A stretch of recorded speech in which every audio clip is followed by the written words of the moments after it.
Hello, everyone. It's me, Andrew. I'm here at Star Cottage Studio in lovely Ligonier, Pennsylvania. And when I say lovely, I mean it. It's 70 degrees today, and it's a beautiful fall day here in southwestern Pennsylvania, and it's gorgeous. I almost was tempted to just hang out outside and do my broadcast from outdoors because it's just so beautiful. Um, but we do, the cottage is on a little bit of a busy road, and so you can kind of hear things in the background. So that didn't work out. I apologize for being a tad bit late today. I had some meetings that ran over, and I had to frantically drive over here. Actually, it wasn't that frantic. I was more enjoying the beautiful fall colors and the cool but not too cool breeze. Um, so we are starting just a wee bit later today. Um, let's see. Hopefully, it's beautiful where you are. Um, where are you all tuning in from? I see there's a couple of folks watching.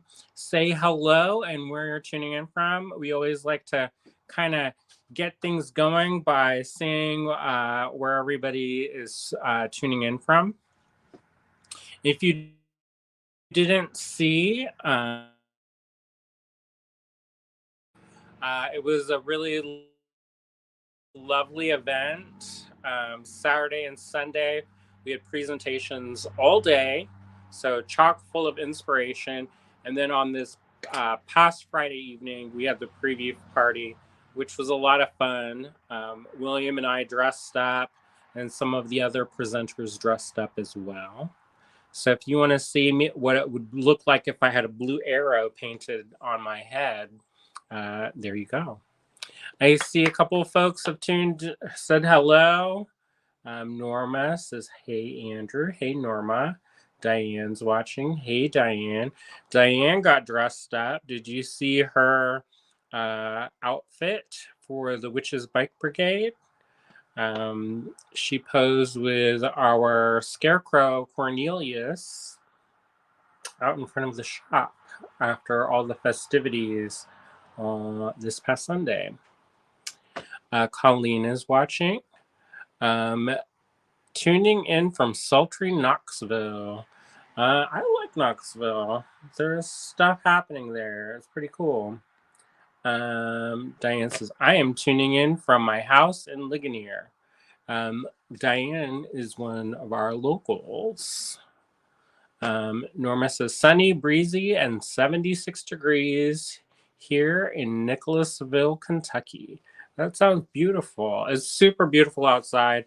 I hope wherever you are, it's beautiful and you're able to enjoy some of this gorgeous weather. Marianne's watching. Hey, Marianne. Hashtag AGB fam. Um, so yeah, we had a busy weekend. While it doesn't always seem like it's super busy for the other presenters, but we all just try to keep an eye on the group and weed out spam and answer questions and do our part to troubleshoot. So it is a little bit of a hectic weekend for us. Um, but I think it's good. Many hands make light work, and we all kind of pitch in and help out. So we had a lot of fun.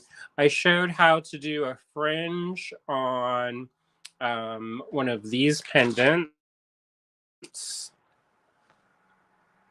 We still have a couple of them left. I made more. Somebody asked because they knew that our laser was down if we were still able to produce these. And the answer is no, but yes.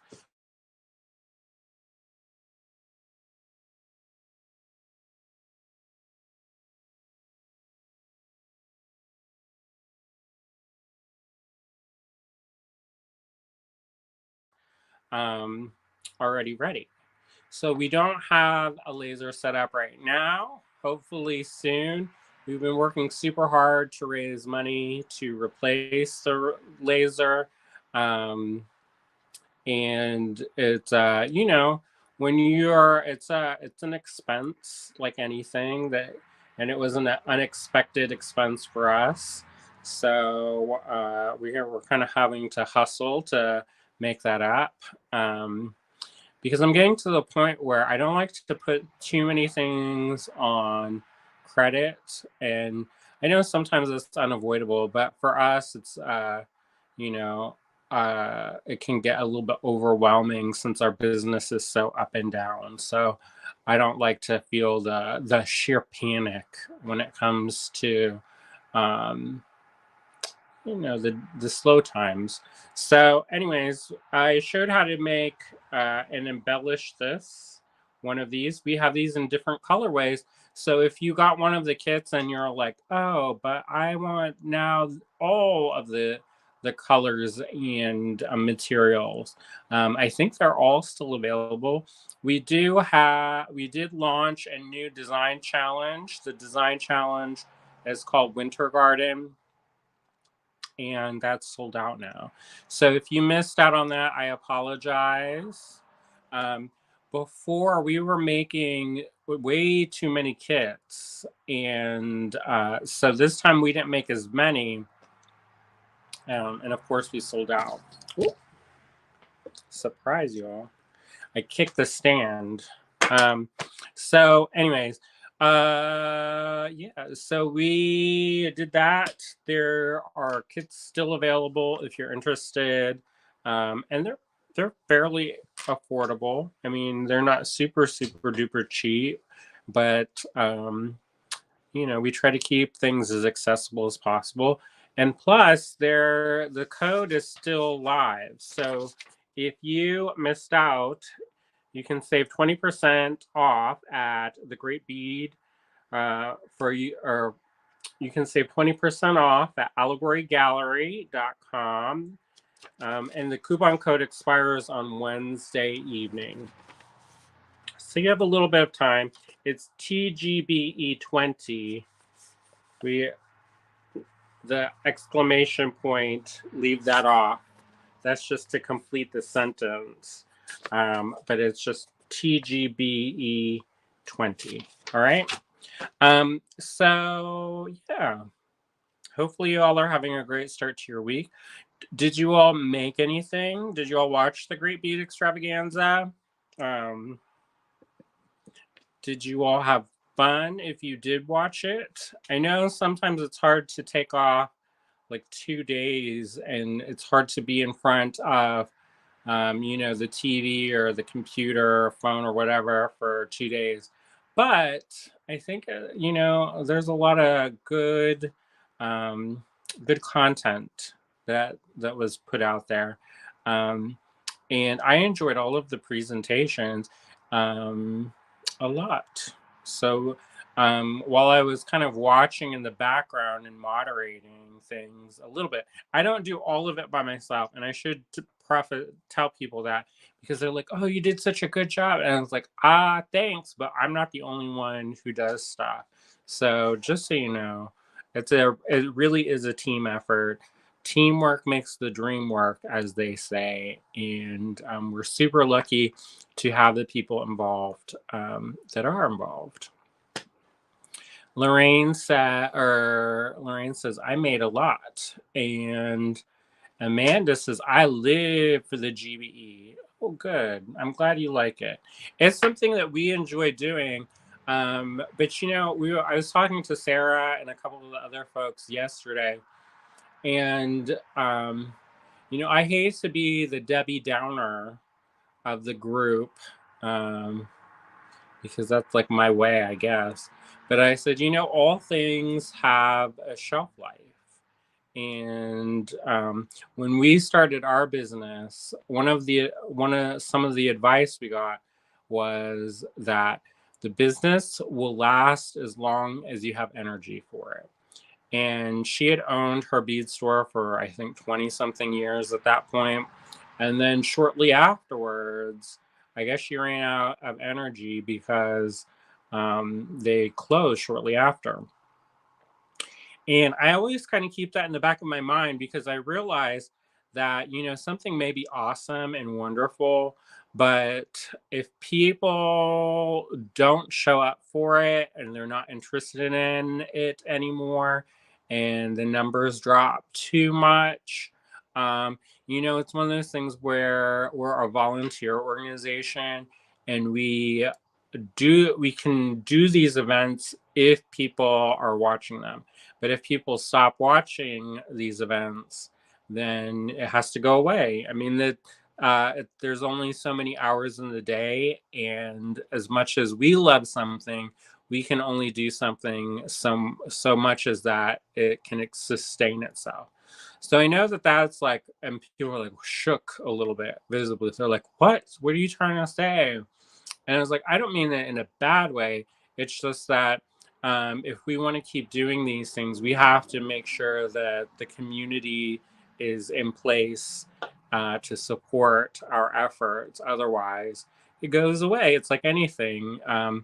If you love something, you kind of have to put the work in uh, or support it in some way. Otherwise, it just won't be able to survive. And if anything, the pandemic has really taught us that because in 2020, we saw a bunch of our favorite small businesses go under. And I'm friends with the owners, and they told us, they're like, things have been rough for a while, but when they got really, really rough, we had to close our doors. And people were like, "Oh, I'm gonna miss you. You're my favorite, whatever kind of shop." And then they're like, "I haven't seen this person in 3 years." So, you know, it is what it is. Um, Helen says, "Hi, it's sold out. I bought others though." Oh, thanks, Helen. She's bummed. Well, maybe I don't know if they shipped your order. Barb has been lightning fast on shipping orders, but maybe I'll slip something in your package. Lorraine says the TGBE is the best. Thanks. Um, Norma says I bought from 2 participants I hadn't gotten things from before, so I feel like I learned a little bit more about everybody's business. Yeah, it's sometimes it's hard to get stuff from everybody.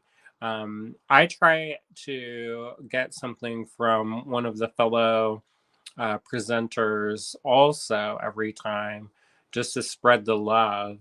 And yeah, we can't, like, if I had to buy from all 14 or 13, this, I guess 12, because we're part of that 13 that presented this time, it would be a challenge. So, yeah, so we understand what it's like. And naturally, people are going to have their favorites and they're going to gravitate towards the people who are their favorites. So, there's that. So, because somebody was like, how come blah, blah, blah gets so many views and this person doesn't get hardly any views? I was like, I don't know. Maybe they like I don't know, their personality or whatever. Sandra says, I love the TGB. Well, me too. All right, let's flip the camera around. One of the things that I've been doing is I take a little bit of time each day to devote towards working on my social media and small business skills. And what that means is there is a really wonderful small business coach, and they said if you take 10 minutes a week and put that dedicated towards bettering yourself and your small business, you will grow exponentially. And so overachiever that I am, I try to do that every day. Um, and it's not as hard as it seems. Like, we live very full lives. Sorry about that. I could feel it building. I do have the door open and I can see like things wafting in. But anyways, so they were saying that if you can devote 10 minutes a week to your small business or practice or whatever, you'll grow exponentially over the course of a year. Um, and so I try to do 10 minutes a day. And right now, one of the things that I've been doing is doing a lot of research on YouTube because we are gearing up to really devote a lot of energy in 2023 on working on our YouTube channel. We have a YouTube channel now, and we have 1,000 subscribers, and we're almost at monetization level for watch hours. But we're, it's still teetering on the edge, kind of. Like if 10 people were like, "Oh, I'm tired of them," then we would be dropped below that level. So it's, we want to get to a place where it's comfortable, where we can produce content that people will enjoy. So I've been spending a lot of time. And one of the things that one of the folks that I watch has been talking about is keep it simple. And I think one of the points that they kind of drove home was that sometimes in our heads, we get to the point where we want to create content that is super specialized and is exciting for us and is pushing the boundaries, and that it's like fresh and new and everything's super exciting. But however, only 1% of your following will actually watch what you're doing. Maybe, between 1 and 10% of your following will actually see what you do. So there's a lot of people in our orbit that they're not seeing this stuff. And so part of keeping it simple and addressing some of the things that may seem too simple is it feels weird to be like, let me show you how to string beads after we've done a ton of other stuff that's more advanced and um, much more technical. But every once in a while, it's good to come at it from a new person's perspective and say, hey, I'm going to watch this or I'm going to create content that may seem too simple, but hopefully it will inspire somebody who is just coming into things to, inspire them to get involved and not get overwhelmed or intimidated. So that's what I'm going to do today. All right, so I'm going to flip the camera around. So you're going to see the ceiling for a second, and then we're going to string some beads, y'all.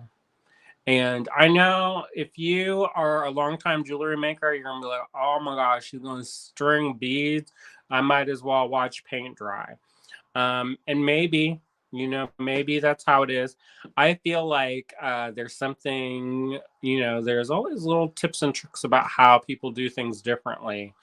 And I'm going to share with you some of my little pet peeves and secrets of making sure that my pieces last a long time. So if you are one of those people who aren't a stringer, and you're just getting into it, then this may be useful to you. And if it's something that's old news and old hat, well, maybe we'll just hang out and have fun and laugh along the way and enjoy ourselves, and we'll find happiness in sharing that. Also, maybe you have tips or tricks that you have up your sleeve that you can share as well. So, because I'm still learning, I'm still growing, and I think I will always still want to learn new things. And maybe you have like a secret that I don't even know about. So maybe we'll see. All right, I'm gonna flip this around, and you're gonna see the ceiling. Whoa, ceiling!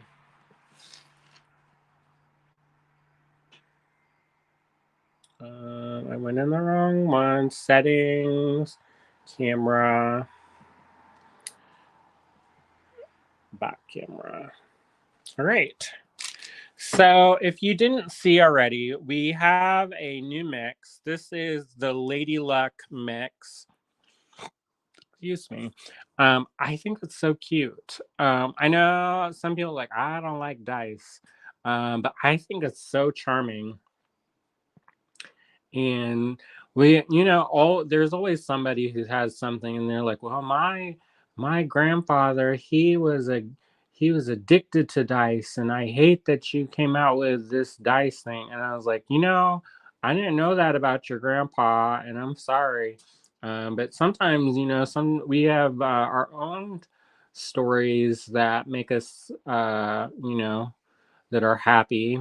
Um, like when I was a kid, we didn't have very much money, and so we didn't have a lot of store bought entertainments. But one of the things we did have, that was nice, was sometimes we had board games. And my grandparents, they used to make board games. There was a game called Sequence. Um, and they would cut up these cards and make these game boards, and we would sell them at the little yard sales to help make extra money. And we also played a game called Greedy. And I actually don't remember how to play Greedy anymore. It's been so long since I played it. But I have fond memories of the whole family gathering around. Before my brother left and kind of disappeared for over 20 years, I have very fond memories of us all gathering around and playing this game and trying to one up each other, and but in like a friendly sort of way. And so for me, these dice harken to, fond childhood memories. Um, I know for some people it's challenging, and if it's triggering for you, I apologize. Hopefully, we carry enough other things that it's not going to be too, it won't dissuade you too much from supporting our small business. But so I understand if it's hard for you, and because I see things that sometimes trigger me, and I don't always enjoy it. But luckily, we're also, Cynthia's been talking about this a lot lately about this guy named Sam Harris. Um,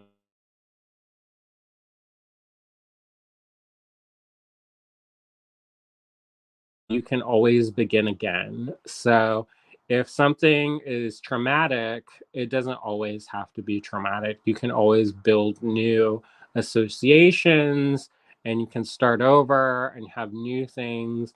And it's not always easy, and it requires work and that mental kind of, you have to put the energy and effort in, but you can always begin again.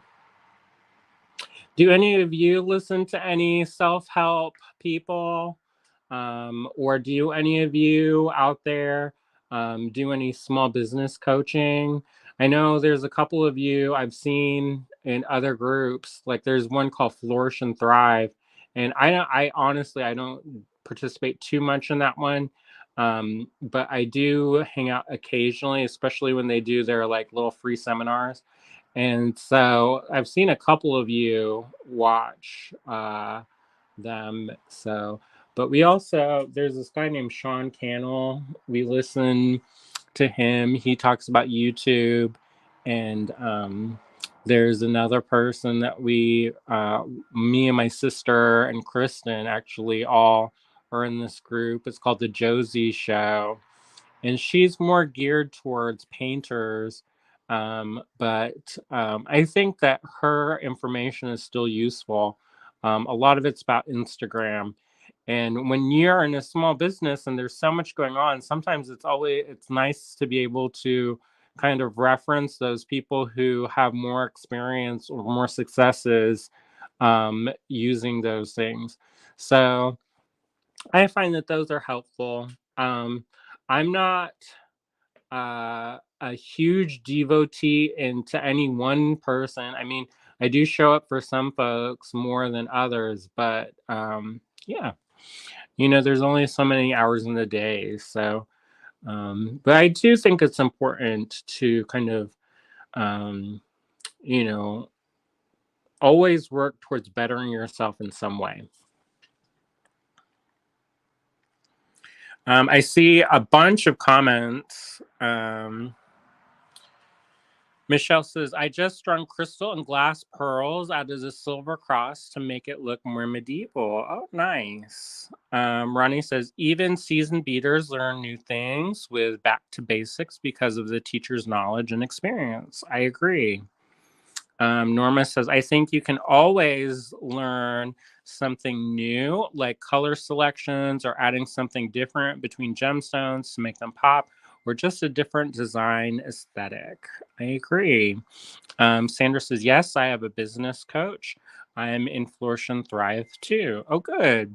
Yeah. So we also have a business coach.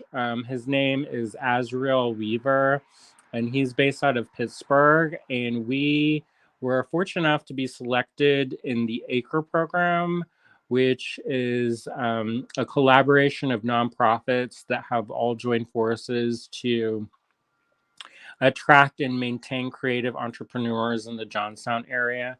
It's their kind of spearhead year. So we're a little bit like guinea pigs, but the one of the perks of being involved in this cohort is that there is a business coach. And at first I was like, well, what do he know about beads? I don't know him. He don't know me. What we gonna do? What we gonna do? Just look at each other? Um, and no, it was actually super helpful once I got out of my own way. Because sometimes I'm like, well, I've been in the bead business for 20 years and I know this and I know that. But it's always good to kind of sometimes check your ego and kind of relax a little bit and just enjoy the experience. And once I got out of my own way, it was actually really interesting to hear some of the things that he was talking about. And in some ways, it's a confirmation because there are things that William and I do that, they that we don't have MBAs, we don't have degrees in small business, so it is nice sometimes to get confirmation that the thing that you're doing is actually kind of the right thing to do. A lot of our business acumen was learned on the fly through trial and error. So it wasn't like, you know, we we didn't really have a ton of. I mean, I shouldn't say we didn't have a business mentor because we had a lot of people who had experience who helped us along the way. Um, and I feel very fortunate that we had those people in our lives to kind of help steer us. But that it was much more casual relationship than a business coach and a business person kind of thing. But anyway, so yeah, it was nice to get confirmation on things that we have been doing. And then it was also nice to be able to have a sounding board that's non-objective, I think. Or unobjective, because with me and William, we were both partners in life and in business, and sometimes it can get kind of sticky when it comes to like critiques and stuff, and how to improve and do things better. It just happens. I mean, it's not, we don't intentionally try to hurt each other's feelings, but sometimes it happens. And so it's nice to have somebody who's unobjective to weigh in and kind of be, not necessarily like mediate, but like say, hey, have you thought about it like this? And then it kind of hits different when it comes from somebody else, if that makes sense. All right, I'm going to close the door real quick because it's getting a little bit chilly now. And also, the leaves are blowing into the cottage, and I'm like, oh my gosh, I'm gonna have to sweep after this. So hold on one moment.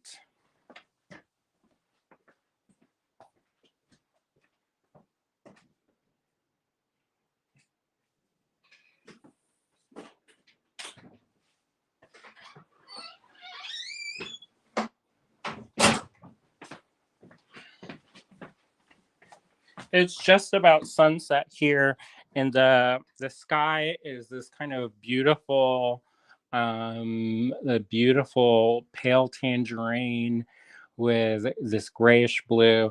And it's not one of those crazy dramatic like pinks and reds and fuchsia sunsets, but it's still really beautiful, especially when you have all those bright colors of the leaves in the background and these deep gold, burnished golds, and burnt oranges, and vibrant vermilion reds. So I feel really lucky that we are able to be here in this beautiful place and that we're still able to continue with our business. So let's see. Helen says, I did aquamarine and pearl bracelet the other day. Sizing is a huge challenge for me.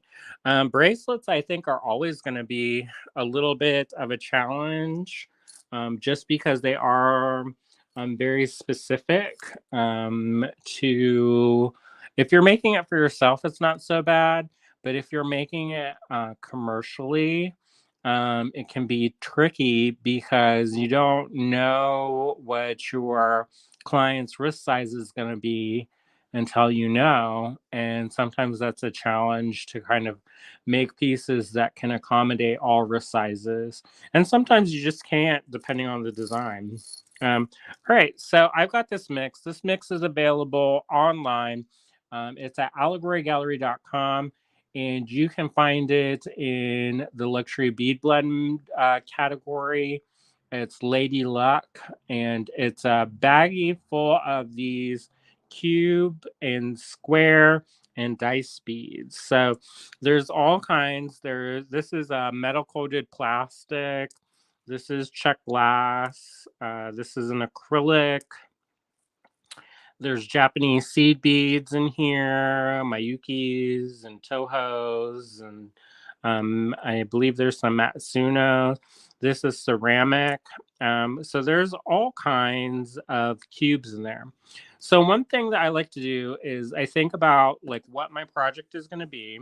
For one, I think I'm going to do a necklace, and now, because these are cubes, they're going to be a little bit challenging. And what I mean by challenging is that when you're using cubes, because these are geometric, let me see if I can draw this out. All right, here's the schedule of the TGBE. I don't need it anymore. So when you've got cube beads and they are all next to each other like this, and this pen is about halfway dead. Let me see if it's better on the other side. A little bit. You can see a little bit better. All right. So if you just string these beads like so, it may work out if you string it really loosely. However, if you string them super tight and there's no gap in between, what's going to happen is those beads are going to lock up, and it's going to be, there's no maneuverability in between. You don't have that sinuous line that you can get with a drape with a you know uh if you have these geometric squares right next to each other. So I know that I'm going to have to put some kind of spacer in between, and that's going to have round. Now, if you don't, and you're like, I'm going to do what I want. I do what I want. You're not the boss of me. I'm the boss. And you're like, I'm going to string all these. So you can do it, and maybe it'll work if you string it loose enough. Generally, what will happen is if you have materials that are of different, if you have a mix that's of different materials, they will chip each other. So if you have a stone bead next to a glass bead and it's a harder stone, like if this is a stone and this is glass, and they knock against each other or they click when you bend it, like the glass will be chipped, and you'll see it. I've seen it all the time where I see the edges of beads getting chipped because they didn't leave enough room. The other thing is that if you don't give yourself enough flexibility in your beadwork, sometimes it'll become basically a bookmark. It won't want to bend. It will be strung too tightly. And even in round beads, if you string it too tight and there's no play in between the beads, then you basically made a bookmark or a wand, depending on the beads that you're using. So I always recommend, especially with square or geometric beads, give yourself a little room in between. And also, if you're working with a particularly fragile material, crystal is strong, but it will cut, it will chip, and it can cut other beads as well. So just keep that in mind, so that when you're designing your piece, you accommodate for the different materials and shapes. So it's important to think about that when you're stringing up your pieces. I mean, it's not something that you're like, oh, I have to bring out a scientific formula to figure this out. But it is good to have that in the back of your mind, just so that when you're stringing it, you get to enjoy it. You get to enjoy the process of stringing and not struggling. Stringing, not struggling. That should be the name of the YouTube video. So I'm going to start off with a focal bead. And this is the largest of the beads, pretty much. This one's also around that same size. And I'm just going to kind of make most of my pieces. I'm going to just lay them out. Because this is a random mix, I'm not going to like overanalyze it too much. And I'm just going to start laying things out and seeing where things go. I think it's so wild, because if you don't look at the mix and you see what I've laid out so far, it's very monochromatic and very not very colorful, and then the mix is super colorful. Ronnie says a knot between the cubes might work. Yes, that may work if you're using a material that can be knotted. If you're not using a material that can be knotted, then you may have to change that idea. And the other thing about that is that sometimes if you do have a bead that has a large hole, just nestle in one that has a bigger hole or a smaller hole next to it, and then that will act as a stop bead, and you can still string that up like that, and not worry. So I'm going to throw in some color, because even though I have this beautiful kind of graduation um, of different sizes, I'm just going to string up these ones and move them around so that I get a nice kind of mix of colors and textures and shapes. There's metallics in here as well.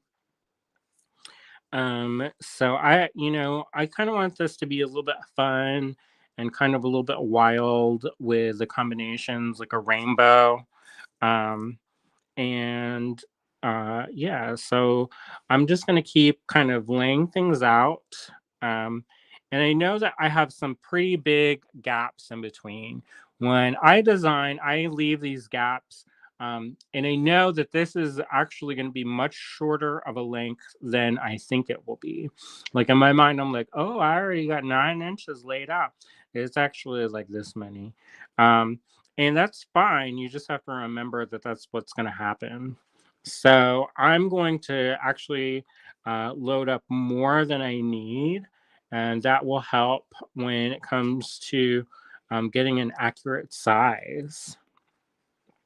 I know sometimes people struggle with sizing and getting the right size, quote unquote. Now I already see that this hole on this bead is going to be pretty substantial.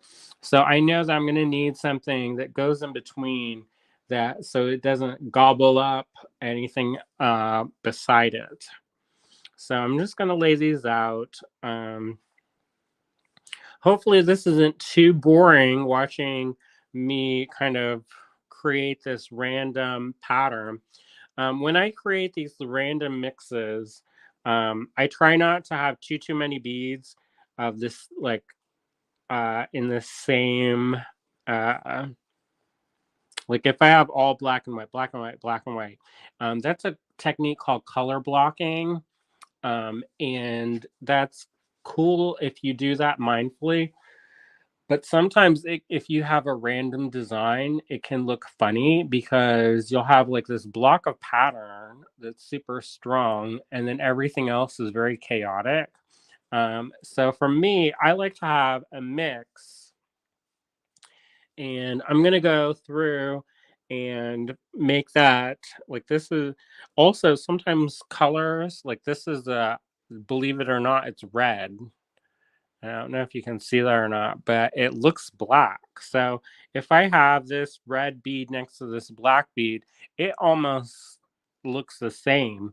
So to make this look more red, I'm going to put this next to a lighter color, and that will help bring out, make it look a little bit more red. And already it looks a little bit, I don't know if you can see that on screen or not, but it already looks a little bit more red and less black. So I'm just gonna kind of continue to put things throughout, and then I'm gonna also in my mind I'm going to be mindful to intersperse some of these cube beads in between the dice. I think the dice are very fun and playful, and they have a lot of interest to them, but they can be, I think, a little bit dominating. So it's good to have like a break in texture. And so what I'm doing is I'm just interspersing with some of these cube beads, and I can also, it's almost like painting where you're looking at a composition and you're starting to see where things are kind of not as exciting. So around this bend, there's a lot of like it's not well, I want a little bit more contrast. So I would want, if this is a blue, then I would want an orange or like a yellow, and that kind of makes it zing a little bit. We had a teacher who taught for us for several years, and part of her design aesthetic, which is not necessarily my design aesthetic, was she says every design needs a little bit of poison. So she would always try to interject like she'd have a color palette that was like pink and black, and then intersperse a little bit of lime green to kind of make it zing a little bit. And so, there's a lot of different ways that you can do it. Sometimes, if you are more into like monochromatic colors, or you like color stories that are analogous, which means they're all like cool colors or all warm colors, or they're all kind of next to each other on the color wheel. Sometimes that's your design aesthetic. I oftentimes go towards that. So if I'm working with a color palette that is a lighter, kind of cooler color palette, I'll use beads like, if I'm using uh, this kind of aqua blue color, I'll work with other shades of blue, um, or try to pick up those grays, or so that's usually that's how I design, is to work in color families like that. But sometimes it's nice to have something that'll make it pop. you know and when you have a random assortment like this, I think it is nice to play on the strengths of that random assortment. And the way you're going to do that is if you keep it kind of random.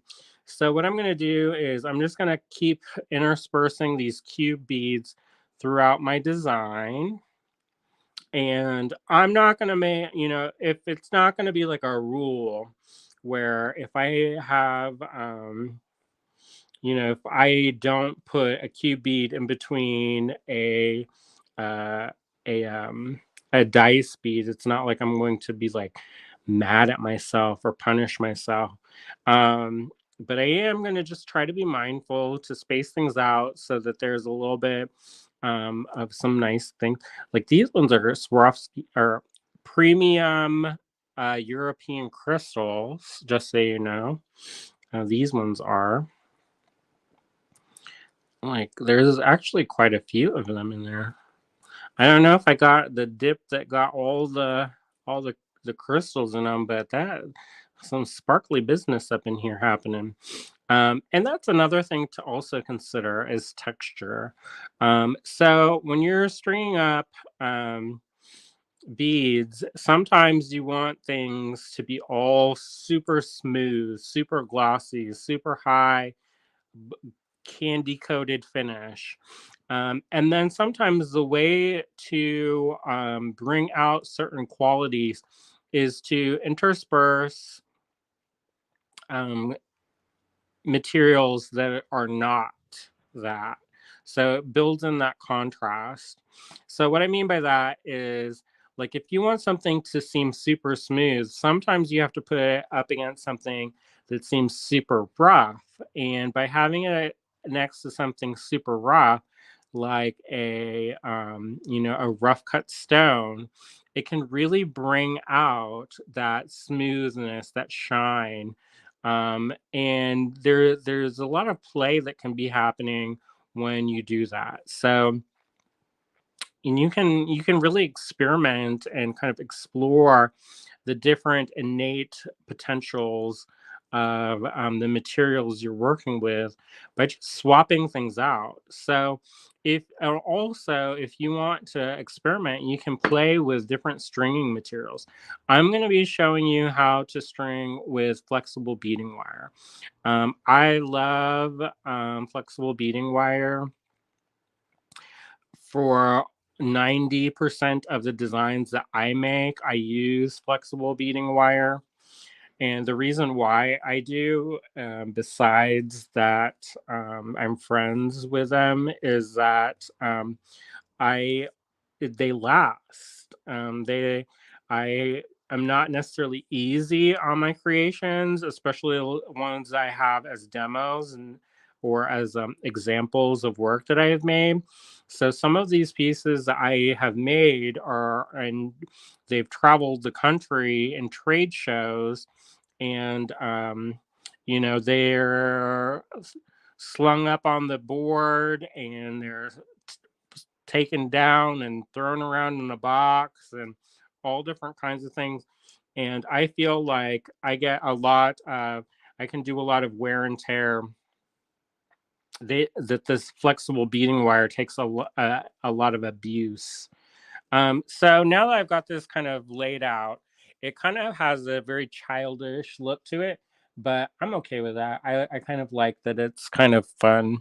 Now, one thing that I like to do, especially if I have a lot of disparate pieces, and that they're all kind of different, one of the things I do is I make these things that I call treasure necklaces, and I make these little collections of things that tell a story. So, the treasure necklaces, like I'll work in a family of blues and greens, and sometimes the materials are very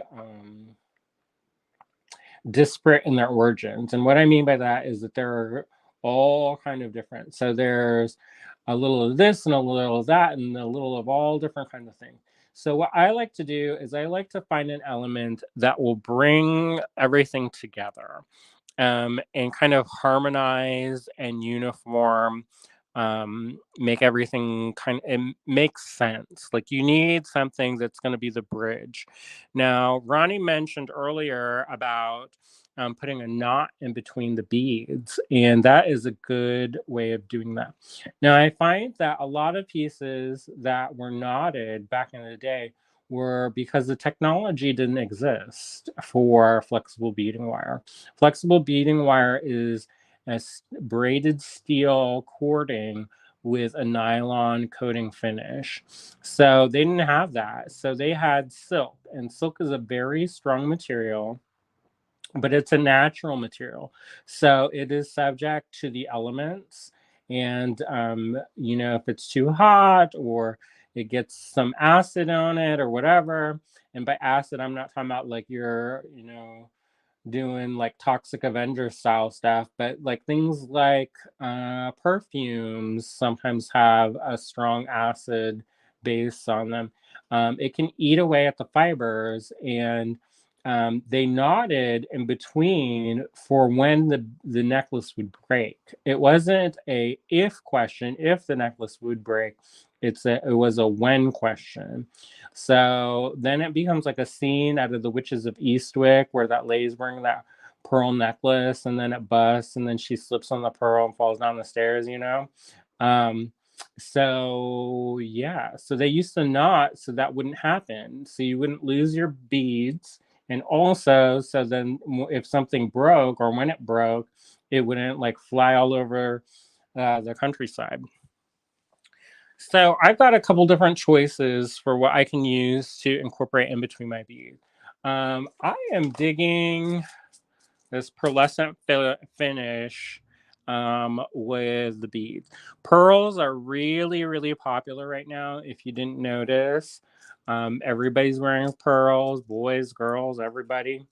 Um, and these ones are drops. So I don't know if I'm going to actually use these. I just realized that they're drops, teardrops. So maybe I won't use these. Delete. They're drops, and that could be fun. Well, let's maybe. Do you think we should try it? Now, when I say they're drops, they're shaped a little bit like teardrops. And that can kind of create some wonkadoodle effects. And that may not be what I'm interested in. Do you think I should try it or not? I don't know. I'm kind of hesitant to do that because then if I go and string all this stuff up and then it looks, I mean, if it doesn't look good and I string it up, guess what? It's not the end of the world. I can always take it apart and restring it. That's the beautiful thing about stringing is generally speaking, it's a very immediate process. And you can go in and string stuff. I don't know. I think I'm gonna not use these. I might, but probably not. Um, so I'm going to look around and see if I can find another pearl to go in between. These I'm going to use these as kind of in between beads. And I don't know. Maybe I'll try it. I'll think about it. One of the nice things about stringing and making jewelry in general is that you're in control. You have the power. You have the autonomy to control what happens. So often in our lives, we feel powerless or like there are things that are outside of our control. But I feel like with this is something that you can control. You can change the ways that things come together. You have the power to do it. It's kind of like a He-Man. It's like you have the power or I have the power. These pearls, I like these pearls, but they're a little bit on the big side. And so I'll keep that as an option, but I kind of want something a little more, I don't know. I want something a little bit more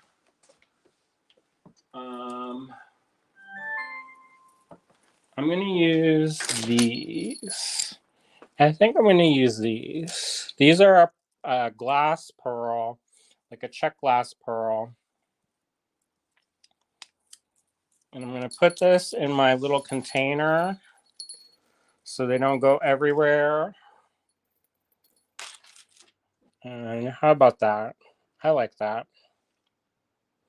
So what I'm going to do is I'm going to get rid of these. I might save a couple of those. And then actually I'm going to transfer this to something that is less deep so that I can get my beading wire in. And then I'm going to decide on the beading wire that I'm going to use. Now I have a couple different options that's immediately surrounding me. I have this turquoise, which is fun. This is medium. I generally tend to string on medium because it's one of the most versatile sizes. It's not too light that it gets kinked up. It's not something that I need a ton of flexibility with because I'm not doing any bead weaving. So I've got this turquoise, which is fun. I have this kind of pink tourmaline color, which is fun. And then I have this white, which is probably of the color choices, this is probably going to be the most neutral. What do you think? I'm going to have A, B, or C. Should we do A, B, or C? This is like choose your own adventure. A, B, or C?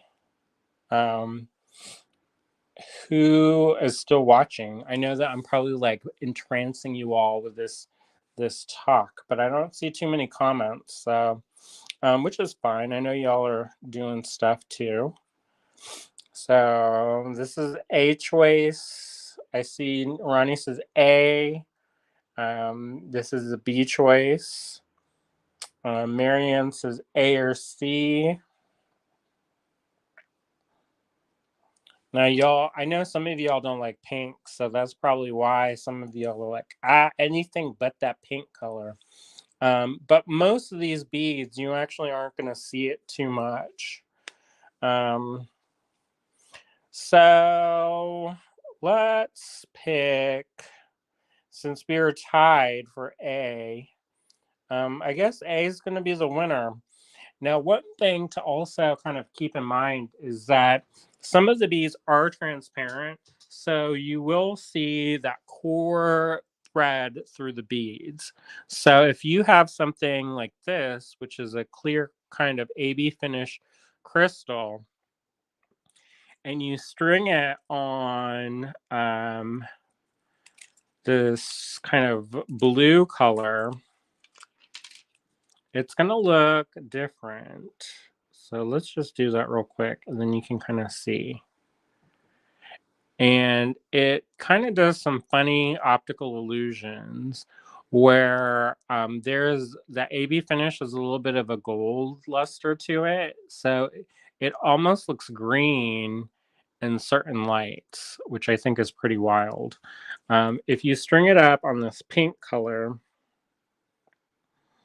let's try to string it up on this pink color. It's going to bring out some of those pink hues, but oddly enough, it's going orange, kind of a brownish orange, which is kind of wild. I mean, it's still clear, but it's picking up those different tones underneath, and it's being refracted inside of the crystal. And then this color, the white color, let's see how this looks.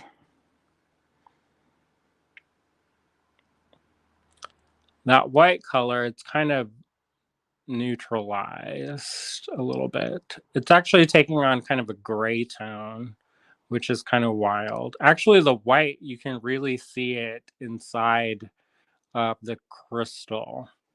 So it's interesting to see how these colors play. Amanda says A or C. Helen says C. So right now we have more C's, and we're tied for A and C. So whoever votes next, that's going to be the determining factor. So we've got, this is C, this is B, and this is A. So whoever votes next is going to determine it unless you vote B. And then then we're going to have to do a recount.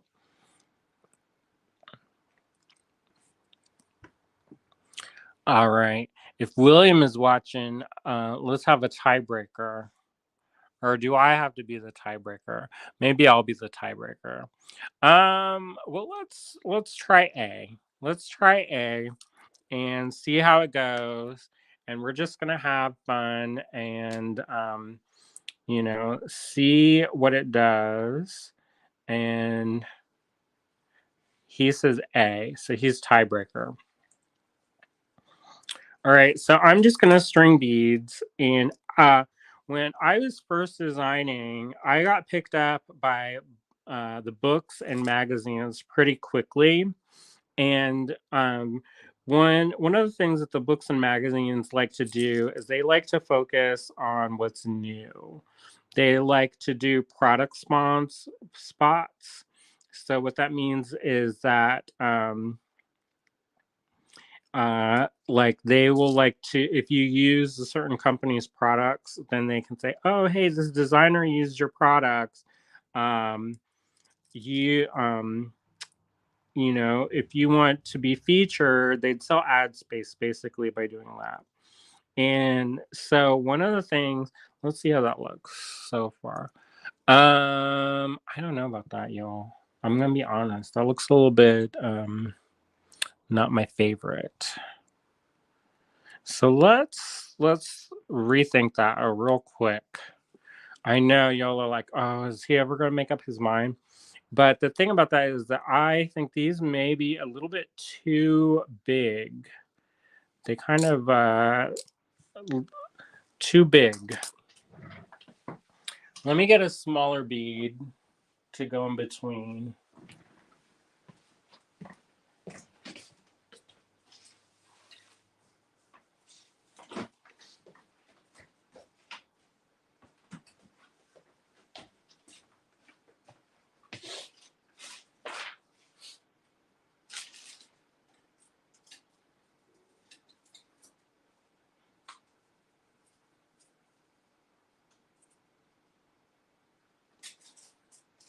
All right, so I picked this kind of seafoam seed bead color.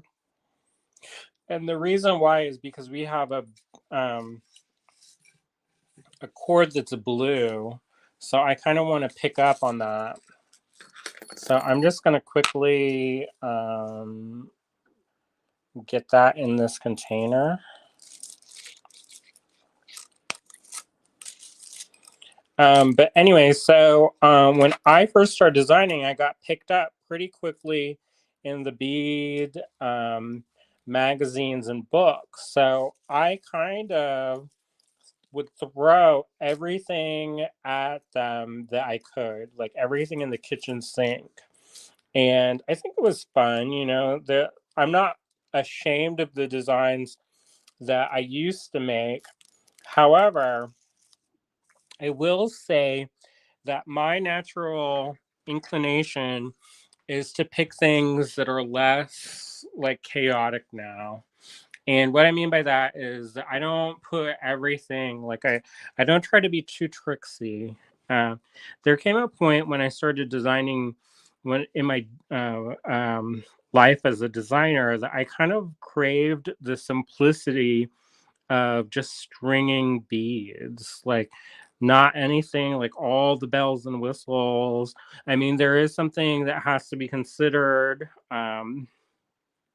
when it comes to designing, but I didn't want to throw like, oh, I'm going to put a lark's head knot and put this person's product and do this one and this one and this one and add too much. You know, some of those earlier designs were much more dramatic in that sense, and in some ways less wearable, because they had so many different ideas in them. And like I said, I'm not ashamed of those designs, but for me, naturally, I love the simple, um, the kind of beauty and rhythm that comes to string beads. I think there's just something that connects us to a higher power, and that you can lose yourself into it and dip into what's called the flow. And you know, there's a beauty in that. There's something so special about when you can lose your sense of time by engaging in a practice. And when I'm making jewelry, I like to think about imbuing the pieces with energy. And I know that that's not for everybody. Some people are like, oh, that's too woo woo for me, but I kind of feel like things have a resonance. Like there's this book, and I believe it's called Water Has Memory. And this guy, this Japanese scientist would like scream at water, and then they would look at the crystalline structures of the water, and it would be all super chaotic and have all these kinds of like weird spikes and shapes in its structure. And then with something like they would uh, do kind words to it and kind of play mellow music to it, and it would arrange itself in much more gentle patterns. And also with like drum beats and stuff, like when they would play music and they would have these particles on the speaker, the certain tones and things would create certain patterns and less like kind of jarring patterns. And so I feel like it's such a nice thing if we can kind of share our energy with the things that we're doing. Like, and I think it's also one of those things like I'm also into really training my brain on how to be the most creative as possible and harnessing creativity. As a professional artist, I feel like that's one of the things that one of my biggest things in my life is how can I learn to be a better artist? And one of the things that I've discovered is that to be a better artist, I just have to make. And making things all the time is not necessarily the easiest thing ever. It's actually pretty challenging. So for me, it's all about how can I harness that creativity and create rituals. And by ritual, I mean any kind of process that can be repeated to produce a result. So, like some people have rituals like on their game day, like they will only wear this jersey and clap 3 times backwards and um to make their team win. And in their mind, if they do this, then they are going to help their team win. But also on a smaller level, like how do we start our days? We some of us, you know, you get up, you brush your teeth, you have your morning coffee, and if you do these things and you have your morning coffee, and you're going to have a great day. So in my mind, it's like what are the conditions that are going to be conducive to making the best jewelry or the best creative things that I can do that day? And why I bring this up is uh, it's all about how we condition and train our brain, right? So our brains are basically muscles, and we can train our brains to do all kinds of things. We can train ourselves to think and do incredible things, and it comes through consistent training. So if you only make jewelry when you're angry, then what's going to happen is that anger, you're going to associate. It's like that Pavlov's dog or whatever, when with the feeding bells. Like when they ring the bell, they get the food. And uh, I know that we're a little bit more sophisticated in some ways than, say, a puppy or whatever, but we're not so sophisticated that that's not a true thing, too. So if we are always angry when we sit down to make, or always stressed, then we're going to condition ourselves that every time we pick up our jewelry, we're going to feel that anxiety and stress and anger and resentment and things like that. And that's not necessarily what I want to do. So whenever I go in to make jewelry, I kind of create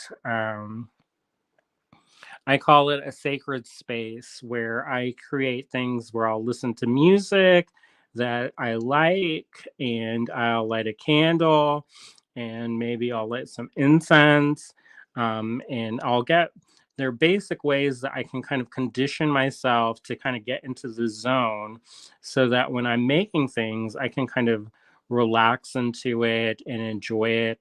And it's like a reward. So I reward myself with little treats when I go in to make something so that my brain associates it with a positive experience and not necessarily drudgery.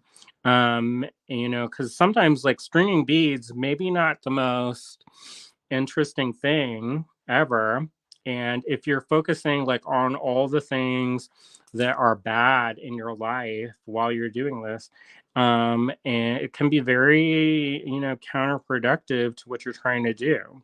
So for me, I try to go into like this Zen state where I'm just stringing beads, and that's a part of my happiness. And I can kind of think about things and imbue things with this energy that I want to bring into the world.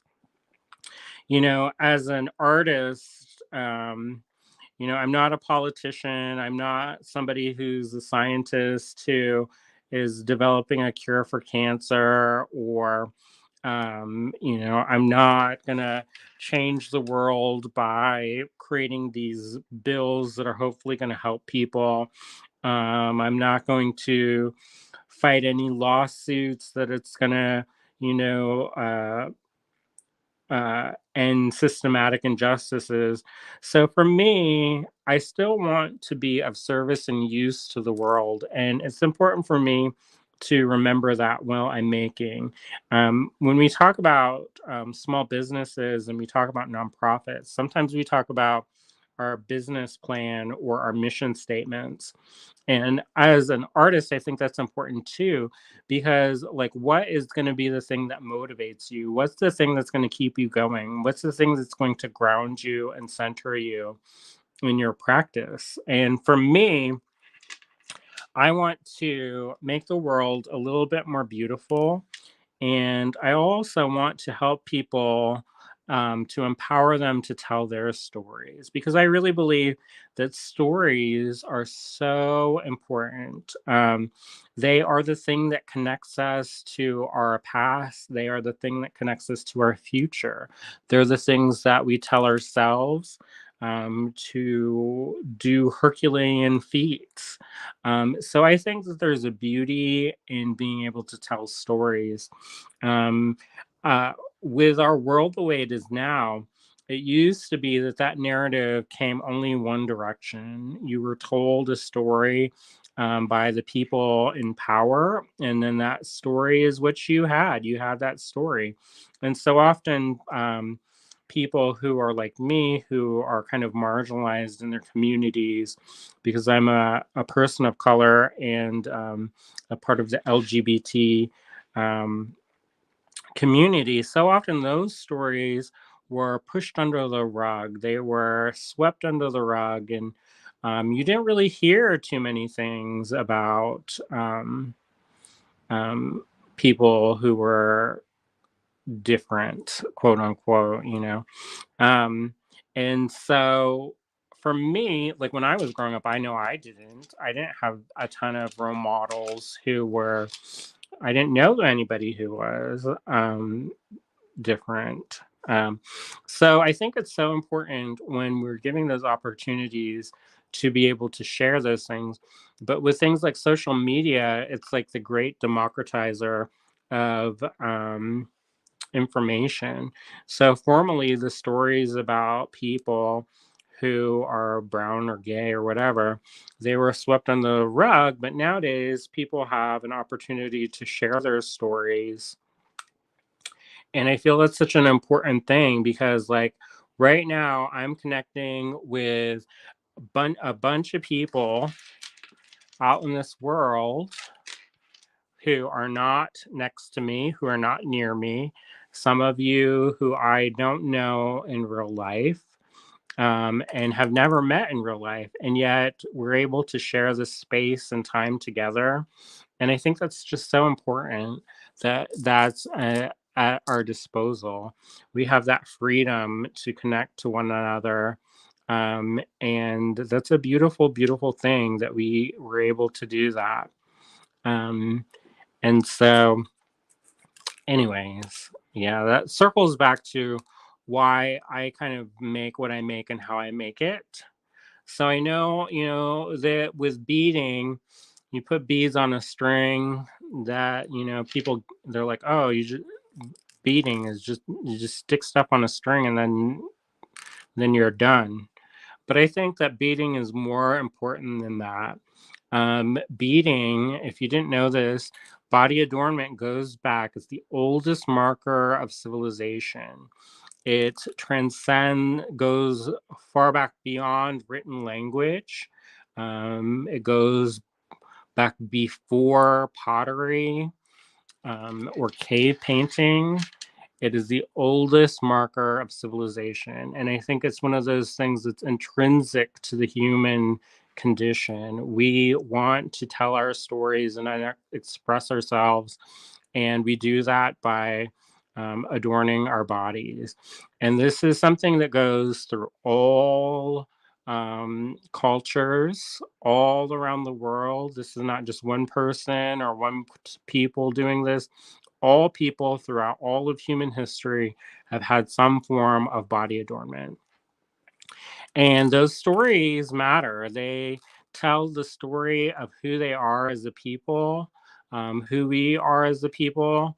So I think it matters. And it's something that connects us to something that is bigger and greater than just us alone in our studios. So often I feel like artists can sometimes feel isolated because a lot of their practices are very solitary. I mean, when I'm working, I work generally late at night is when I work best, and I work by myself in my studio, and I'll have music or a book on tape, and I'm by myself. Um, and that can sometimes feel very isolating and in some ways demoralizing when you are alone.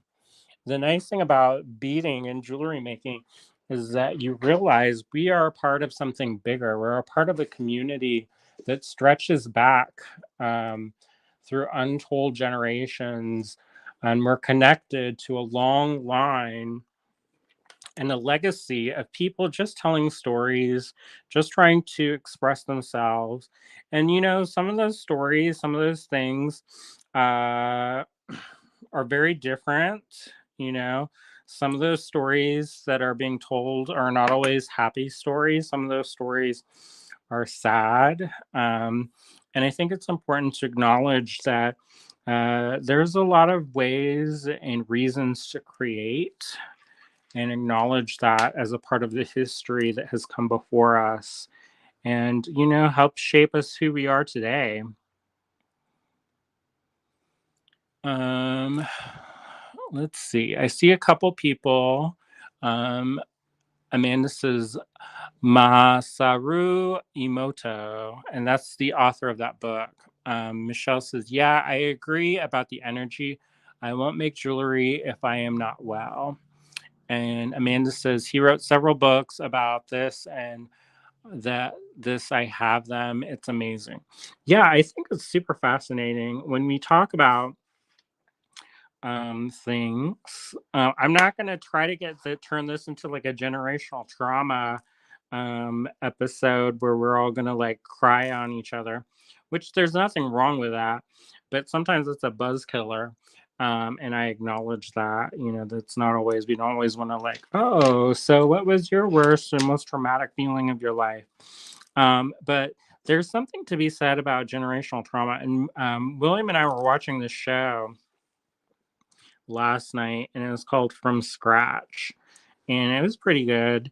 It was on Netflix, and a lot of the issues that they were having were very cultural and very much products of that generational trauma.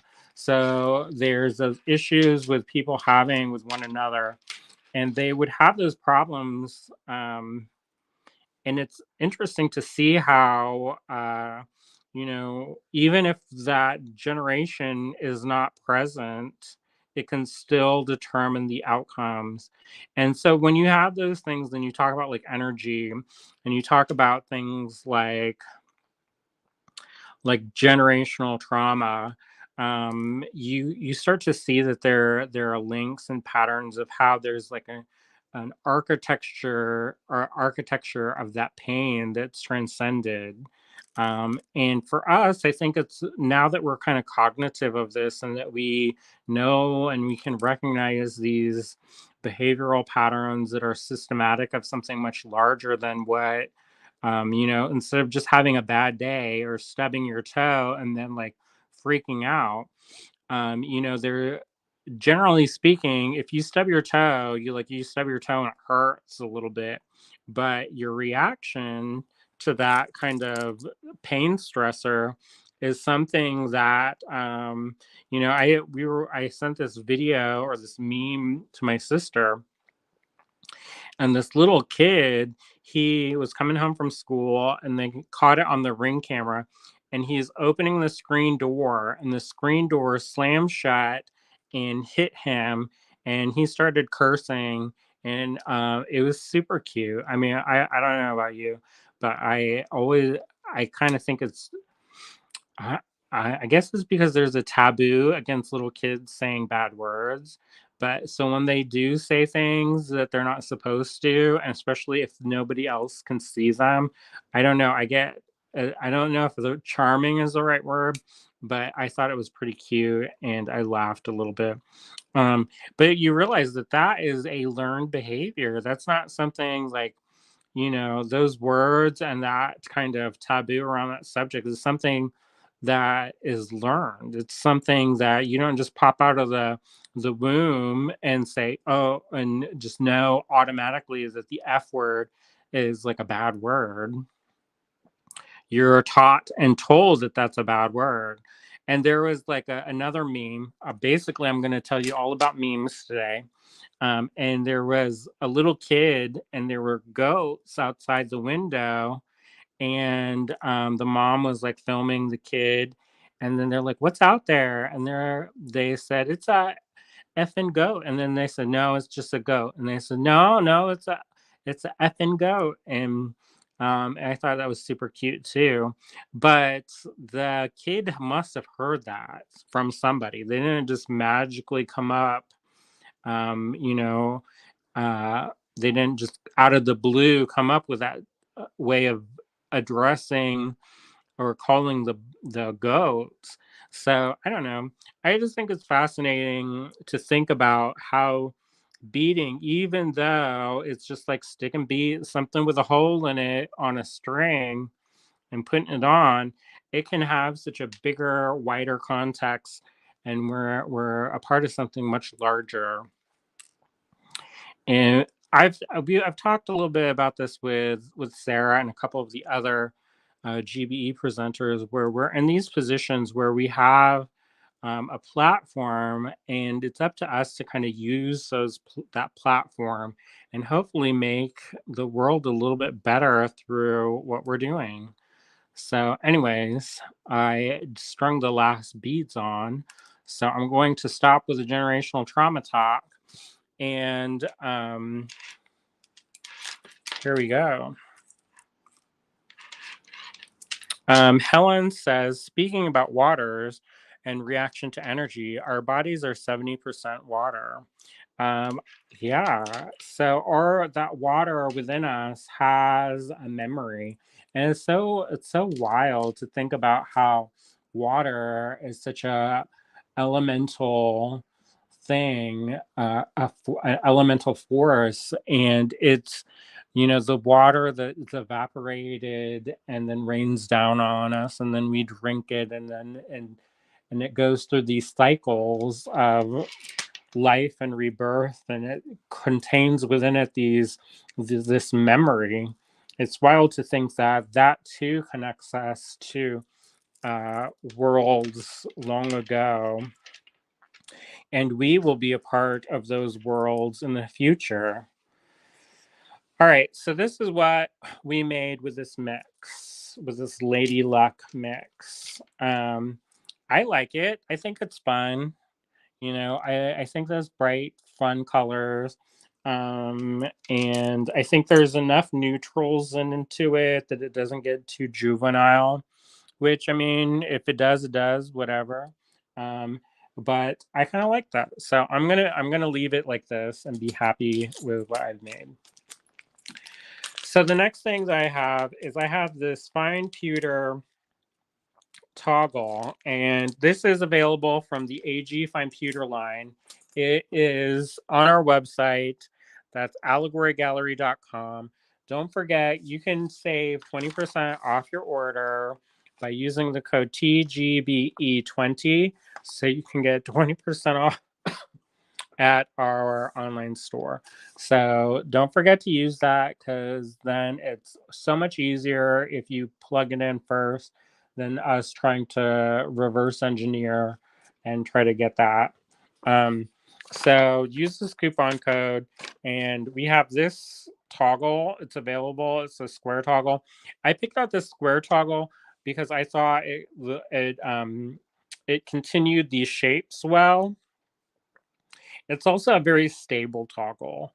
And what I mean by that is that, you know, it's very secure, as opposed, like some toggles, the bars maybe not long enough. You know, have you ever gotten a toggle where it just kept coming undone?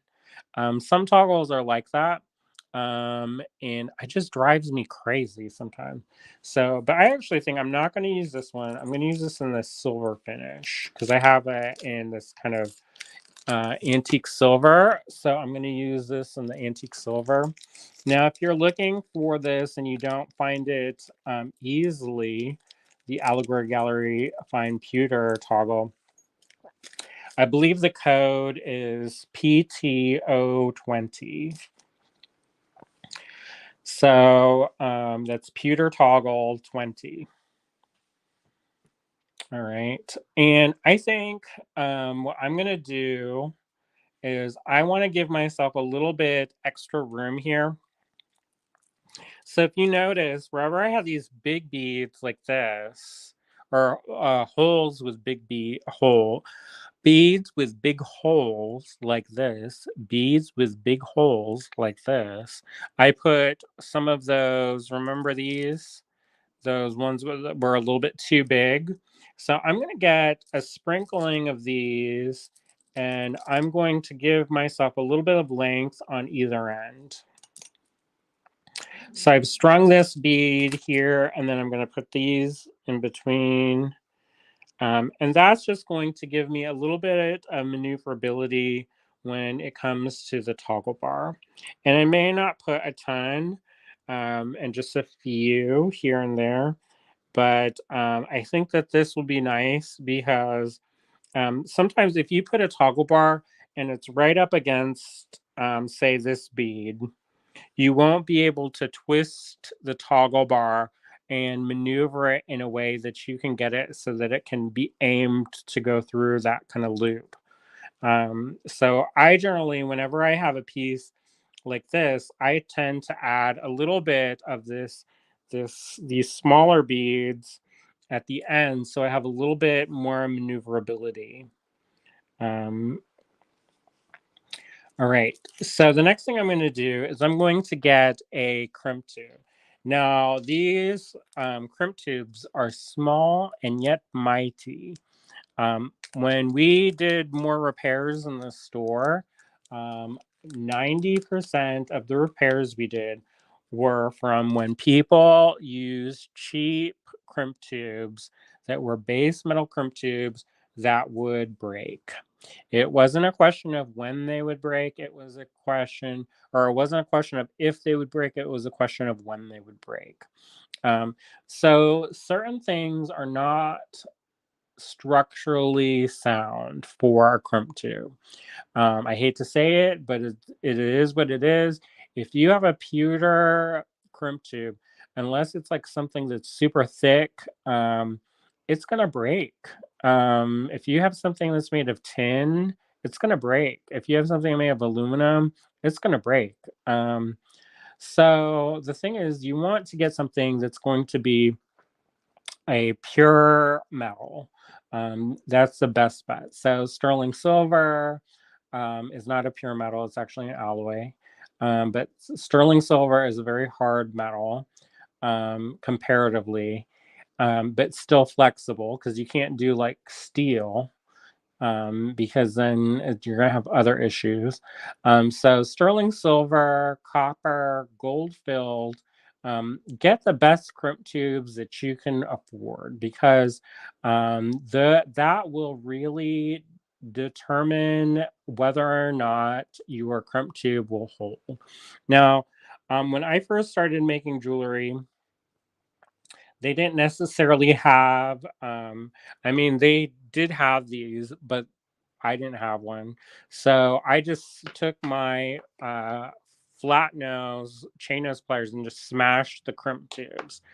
What I've come to realize is that, and also when I used to do that, I would used to have this great big long tail that I would have to fish back through this, and I would have this smash the crimp tube and have this big long um, tail that I would put back through there. So that would mean that I could not use these small seed beads in between because these holes are very small. So I, in my old timing designing, I could not put these in between just because I couldn't fit this flexible beading wire back through those beads twice. It couldn't go once and then back through. It just won't fit. So the reason why I would put those long tails and pass them back through is for when the crimp tube would fail. So I was designing to troubleshoot so that whenever I got and had to redo it, I could fix it later on without having to restring the whole piece. And that's a good hack if that's what, if that's how you want to roll. However, I have this technology. Called a crimping plier, and it helps dramatically. Now, one of the things that you're gonna be like, what? What? It's just metal. It's so tiny. It doesn't matter. If you want to picture this on a big way. So if you have something that's trapped in between, like if I grabbed your arm and I grabbed it like this, would I be able to hold on to you? Chances are, yes, I can hold on to you. However, if you start wiggling, it's very easy to pull your arm out or whatever if I go like this and I'm trapping you like so. However, if I hold on like this, and I grab on, I'm going to be able to hold on a lot more and a lot more firmly. Does that mean that you can never break out? No. That means that it's less likely for you to break out than if I held you like this with my palms together. So if I just squash the beading wire or the crimp tube, will it hold? Yes, it will hold. How long will it hold? Nobody knows. But for me, I want to create things that are going to last the longest, and not only the last the longest, but that I'm not going to have to repair in the future. So if I can do it and I have the ability to do it, I'm going to use these crimping pliers, and that's going to help dramatically. So I string on a crimp tube. Now, before I used to put these little metal spacers in between, and I still do that if I have something like super high end, and this prevents the metal from rubbing against the clasp. I don't do that too much now. I probably should do that with all my pieces, but I don't necessarily do that. Um, and one of the other things that I do is I make sure I give myself plenty of room. This is about an inch of beading wire. And I like to give myself enough beading wire so that I don't pull what little hair left I have, pull out the hair that I have left. When I was just starting out making jewelry, I was trying to be super frugal with the beading wire. I would be like, try to get this little tiny thing to bend over and work. Um, you know what? That made me almost want to give up. I'm not gonna lie. That drove me to the brink of madness and then some. So what I learned is that this 2 cents extra, maybe 10 cents extra with inflation, um, is is worth it. It's worth it to give yourself a little bit more material to work with. Sure, there's like a centimeter maybe of waste, but it will make your life as stringing jewelry so much easier. So I've taken this and I've bent this back like so, and I'm passing it back through the crimp tube. I'm going to snug my crimp tube closer to the toggle, the loop of the toggle. I don't want to put it too hard and too close so that it strangles that.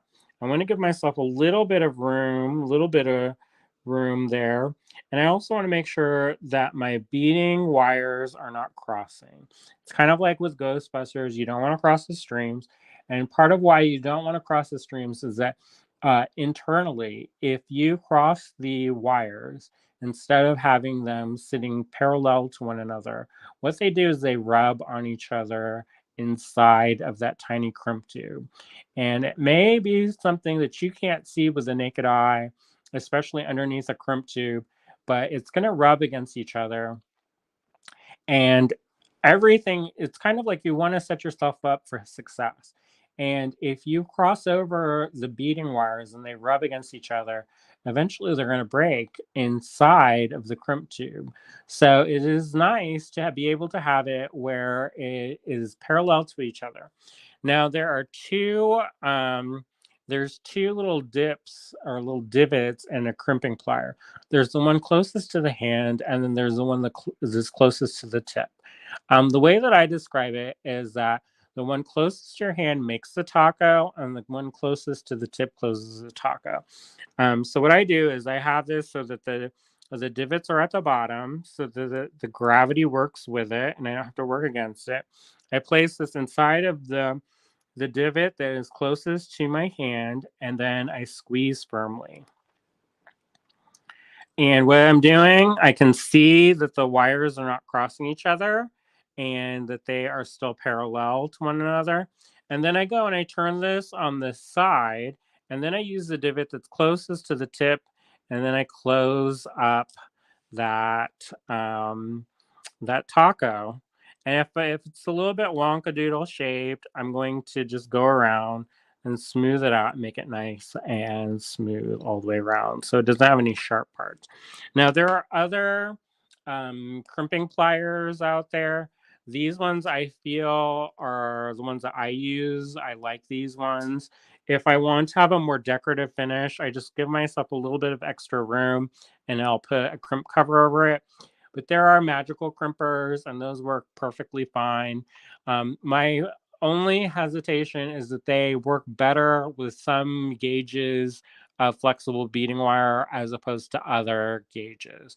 So medium with a coating, they work great.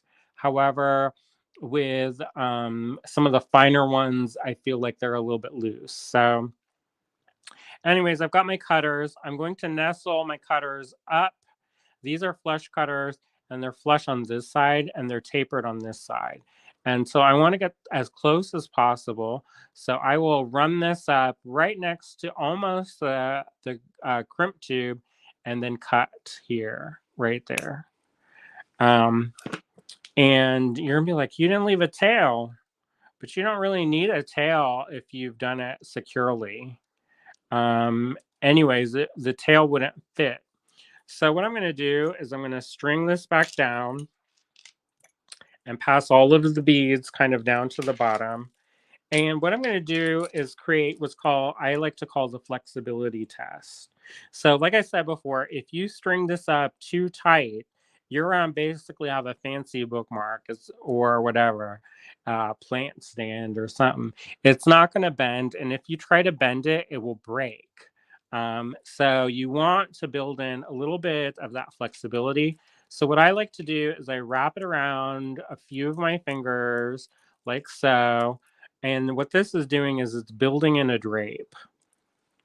it's building in that enough space that it can kind of it will bend and have a nice drape to it, as opposed to being stiff and busting. If you do it too tight, you can see what happens. Like, I'm gonna pull this too tight and you'll see the difference. I'm gonna try not to break this, but like, it just doesn't bend. It has weird kind of, it's like yuck feeling. So I like to do is just build in that kind of flexibility. So it's a beautiful drape so that it will drape around your neck or your client's neck and it will look nice. So I'm going to give myself a couple inches here at the end. And you're like, why he gave himself so much extra? And it's because I want to string up a couple of beads on this side. On the other side, I strung up 3 of those pearl beads. So I'm going to repeat that on this side. And visually, it gives a little bit of harmony. But also, like I said earlier, for one, it's going to have that extra material so that if I do have issues, I have enough material to work with and it's not like right up to the edge. And the other thing is that this is going to be plenty of room for this toggle bar to kind of maneuver around without getting messed up. Let's see. Amanda says, do you carry crimp tubes? We do carry crimp tubes, but I don't believe they're on the website. So that's something that you have to email us at info@allegorygallery.com and we can get you set up with crimp tubes, because we are a full service bead store. I know we only carry so many things on our website, but we do have everything that basically you need to make jewelry in the in store. Now, if you can't get it, if you're like, I just want to buy it right now, you can go to Softlex. I can vouch for their products. I use them, the crimp tubes from Softlex. So definitely that's another wonderful resource. I'm going to twist this around again and again, and that's going to make sure that that's got enough wiggle room before I close it up. And if you notice, if you've got eagle eye vision, you'll notice that there's a little bit of space in between. And I didn't say anything about that space. It kind of looks weird because it's exposed, but because they're these geometrics, they're going to hog up some of that space when it bends. So you may have a little bit of space in between. I'm going to try to take some of that out, just a wee bit of it out. And just pull it, but not too much, because then you're also curling the wire. Just like water, metal has a memory, and that it will, like, it's like curling a ribbon, if you've ever done that, and it will create a curl on it if you kind of pull it against something else. All right, so I'm going to finish this up by... Oh, William says, great news. We just got invited by YouTube to monetize. The process could take up to a month, and it's not certain that we'll get it, but everyone out there helped us get to this point. Thank you all. Oh, that's great. Awesome. I did not know about that, so that's super great. William also shared the link to this toggle class, the square toggle class. And so if you need to find that, that's there in the comments. All right, so I'm going to find the one closest to my hand, make sure that those wires aren't crossed. And then I close that, and then I squeeze it shut. And I'm going to just even it out. Now, I don't want to do this too much because you're work hardening the metal, which in some ways is a good thing, but you also don't want it to be so work hardened that down the road when this flexes, it ends up snapping. So with metal, it's like a pop tab. If you go back and forth, back and forth, back and forth, you will eventually have it break. So what's that? The Latin way of saying bend, do not break. It's like F word, FLAU, something like that. But it's bend, do not break.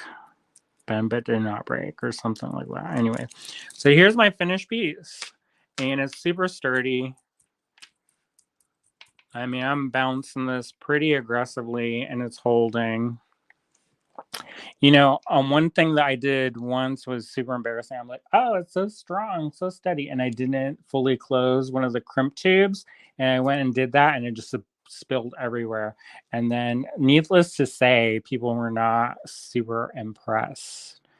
So now I'm a little bit more hesitant when I go. I'm like, and look how awesome, because, you know, hubris and all that. Don't fly too close to the sun, y'all. But I think that turned out nice. I'm pleased with that. And this might be long enough that I can also wear it as a necklace or a bracelet. Let's see if I've gotten the length right. Sometimes you can do that. If you want to plan to do that, you can do that. This is going to be too loose, and or it's for somebody with a bigger wrist or smaller wrist, but not my wrist. Yeah, it's not my wrist. Now, a way that you could do that is if you, I don't know, it's best just to plan that into your design if you're going to plan that into your design. But I do like it when you can wear things multiple ways. And because we use this flexible beading wire and it is as strong as it is, you can definitely wrap this around your wrist and have it work. But my length is off, so I will not be doing that. But if somebody else gets this and they can, and it fits their wrist nicely, then they could do that. But I feel like it's either a little bit too big or too small.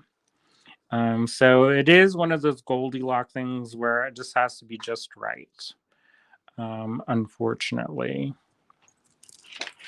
I guess you could add a little extender chain, but my feeling is that